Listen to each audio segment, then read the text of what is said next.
The people have been waiting. The suggestions have flown in hour by hour.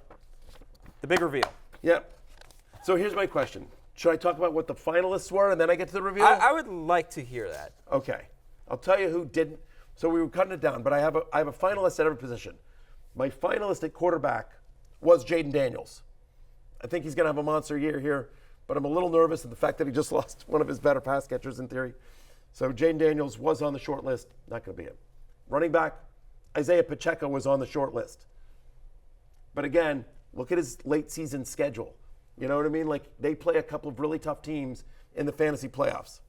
But I love Isaiah Pacheco this year overall. At wide receiver, Drake London. Drake London was on the short list that we talked about. But again, Drake London's never really done it before. You're banking on Kirk Cousins and Zach Robinson and his talent. And then Trey McBride was on the short list as well. But I thought, tight end. So I'll tell you where I'm going. Jay, and you hinted at this yesterday. Kyler Murray is my 2024 ride or die. Ladies and gentlemen, Kyler Murray drinks for free at the happy hour. He is my ride or die. He is my ride or die. I think, again, the point of a ride or die is somebody that I think is being undervalued. He's a known quantity, but when you talk about the top 10 quarterbacks in the NFL, people don't talk about Kyler Murray. Since he entered the NFL, this is a guy who's the 5th best quarterback in fantasy in a points per game season. 4 straight years finishing as a top 10 quarterback. Last year, he came back to a crap of a team that was completely beat up and still had over 17 fantasy points in 6 of 8 games. All 5 career seasons, he's averaging at least 30 rushing yards a game. Last year, 30% of his team's goal line carries as well. Now you add Marvin Harrison Jr., the emergence of Trey McBride. I love some Greg Dortch this year. Michael Wilson had some nice moments. He's a good player. I think it's going to be a bad defense as well, so they're constantly going to be in game script. So Kyler Murray, he's going on ESPN, he's going his QB 10. On Yahoo, he's going his QB 8. He's my QB 5. I have Kyler Murray as a top 5 fantasy quarterback, and more importantly, Kyler Murray is my 2024 ride or die. I already have a lot of Murray. I'm going to try to get Murray. By the way, you can get what I believe to be a top 5 fantasy quarterback late in your drafts. He's going 7th, 8th, 9th round. Well, you just nuked his ADP. But well, yes, in theory, at least at the moment you can. But I think there is, again, this is the same argument I made for Amon-Ra, same argument I made for Jalen Hurts. This guy is one of the elite players at his position, both in real life and fantasy, and he's not considered that way.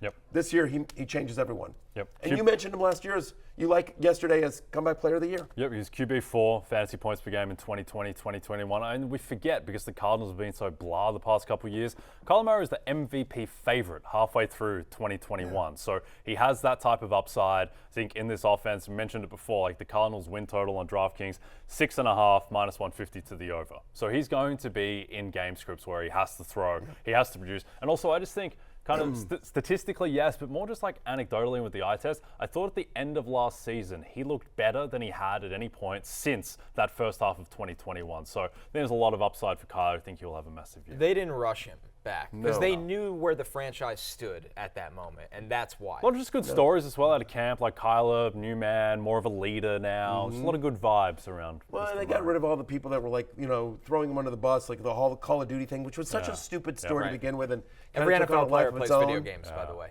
Yeah, every NFL player. Every NFL player plays Cliff Kingsbury went to your team instead. Yes. Yeah. Via Kotau in Thailand. Yes. But you know what? Yeah, so Kyler Murray's a bit of a departure. He's an older player. He's probably the oldest ride or die I've ever had. It really went down to the wire between Kyler and Isaiah Pacheco. They were both there. And honestly, it was just when I looked at Isaiah Pacheco's end of the season schedule, that was what tipped it in favor of Kyler Murray. But Pacheco's going to have a monster year. Make no mistake.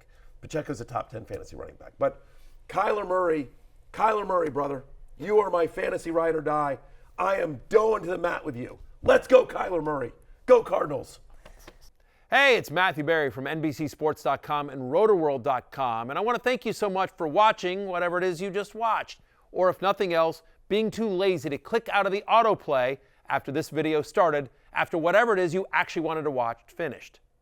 But now that you're here, I'd like to take a moment here to ask you respectfully now, okay? I'm asking you respectfully to subscribe to the NFL on NBC YouTube channel. You'll get the latest Roto-World fantasy news headlines, all sorts of great shows, including my own Fantasy Football Happy Hour. So go subscribe now. Again, I'm asking respectfully.